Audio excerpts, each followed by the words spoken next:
Hello once again. You're welcome to our favorite mathematics YouTube channel, Mathematics by Zainab.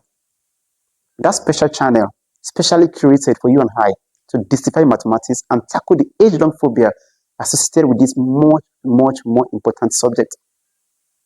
In our last lesson, we looked at a topic, indices, and then we actually explained the concept of indices and the rules that govern indices when it comes to carrying out operations. We take it a notch higher today by looking at further simplifications of questions on simplifying indices. I have on the board two basic questions that are meant to tackle indices from another perspective entirely. I want you to focus. Let's dive in. Thank you.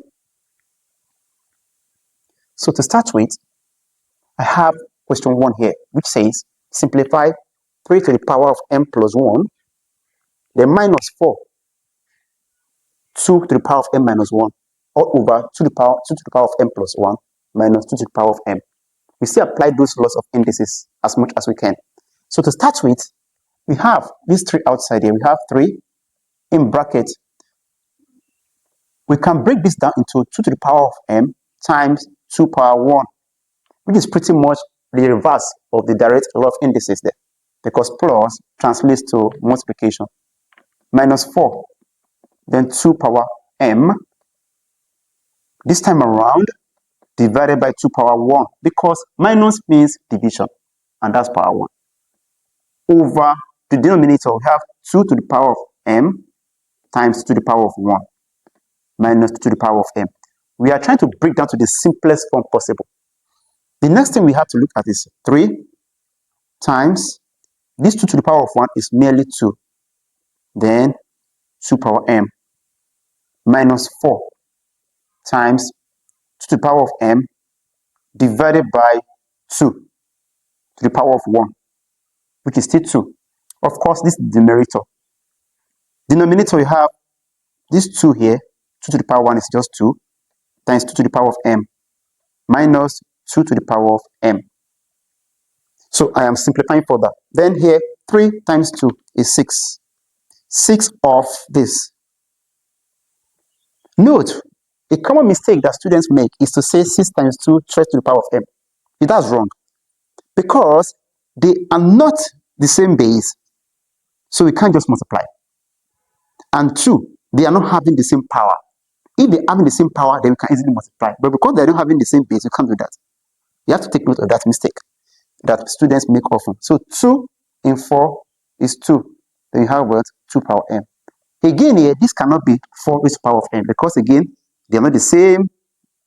They're not the same power.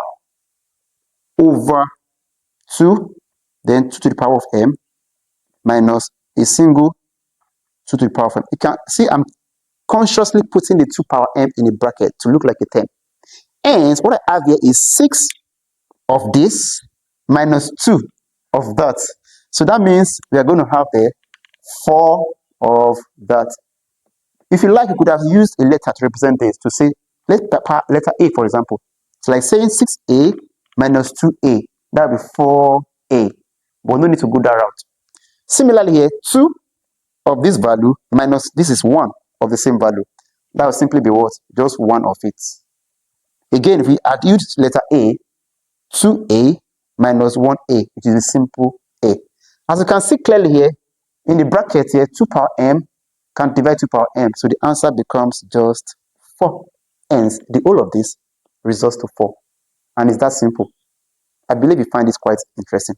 In any case, if you have issues with any of the steps, you can easily rewind and go back to the steps.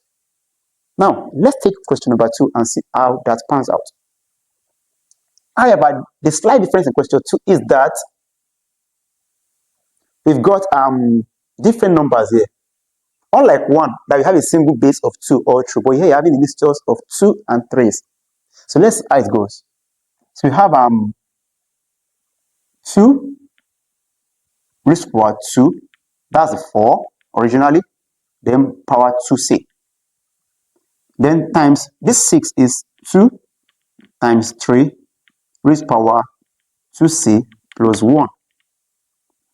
Then times this is 3 raised to power 2 all to power c. I hope it's clear at this pace. Denominator 2 power c, then times, here is actually 2 power 2 times 3, which is actually 12. This is 12. Then root power 2c.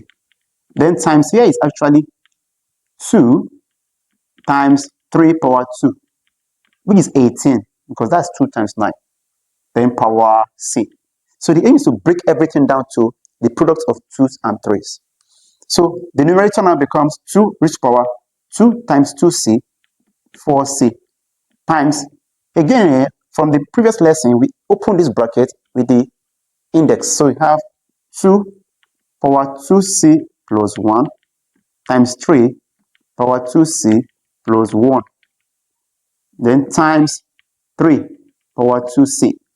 That's the numerator over the denominator now, 2 power c times 2 power, this is 2 and we have 2c there, that will be 4c, then times 3 power 2c. Look at that, this 2 multiplies this 2c, that's for 2, and this 2c multiply the power 1 here, which is for 3.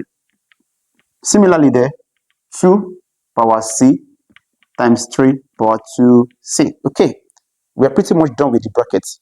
All we need to do is to lump together the like terms. So we can apply the law again. Numerator here, 2 power 4c times 2 power, so because of indices, that will become 4c plus 2c plus 1.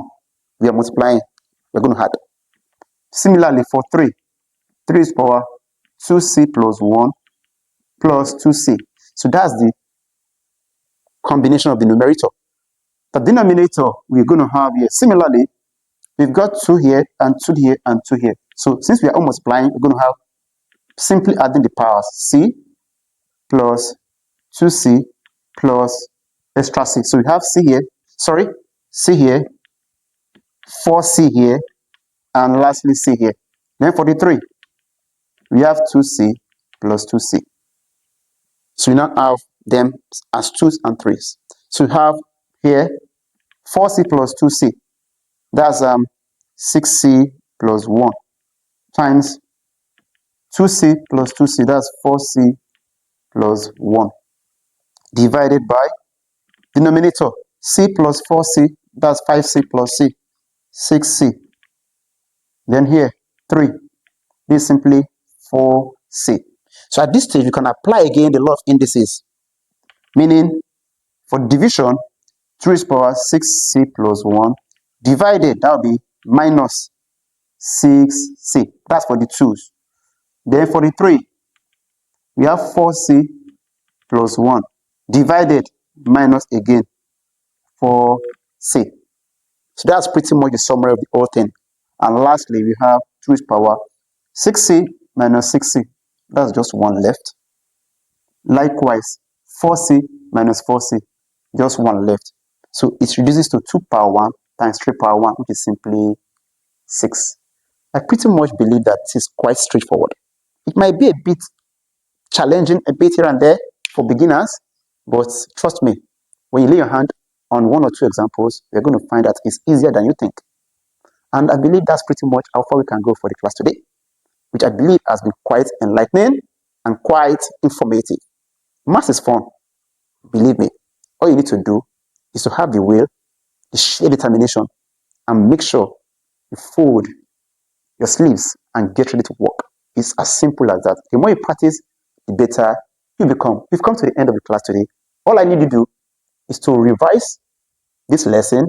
If need be, refer to our previous videos and watch over and over. Lay your hand on examples, and you're going to find that math is indeed fun. Thank you, and God bless.